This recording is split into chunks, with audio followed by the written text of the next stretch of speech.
Que le Seigneur vous bénisse, bien-aimés. Je suis très ravi de vous adresser ces quelques mots. Je vais simplement vous parler d'adoration. Alors, l'adoration, vous savez, c'est une activité qui ne prendra pas fin dans ce siècle présent. C'est une activité qui continuera de génération en génération. Alors, je vais vous emmener dans la vie de cet homme qu'on appelle Abraham. Vous savez qu'Abraham, c'est notre père dans la foi, c'est celui qui est le début de tout le projet de la rédemption. Rappelez-vous, Jésus, quand il est arrivé, il disait « Avant qu'Abraham soit, je fus ». Pourquoi ne pas parler d'Adam? Parce que c'est plus simple de parler de celui qui est le premier. Jésus le sait, le début d'Adam, c'est le péché. Mais le début d'Abraham, c'est tout le projet de la rédemption. Alors cet homme dans Genèse chapitre 18, la Bible nous montre qu'il avait vu 3 hommes. Et finalement, Abraham leur a dit d'attendre parce qu'il doit préparer quelque chose. Au verset 7, la Bible nous montre qu'il a instruit son serviteur pour qu'il puisse préparer un veau.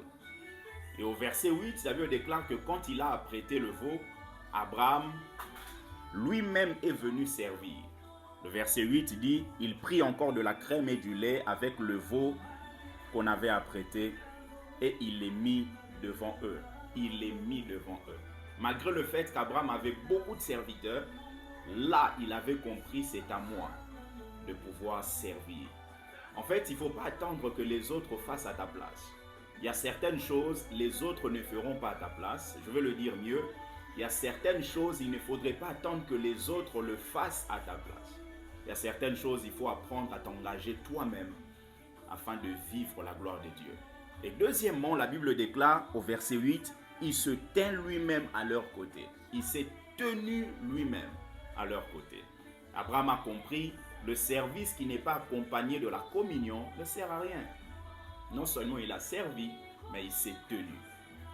La communion nous emmène à expérimenter l'adoration. Or, lorsqu'on expérimente l'adoration dans la communion, on ne peut pas rester le même.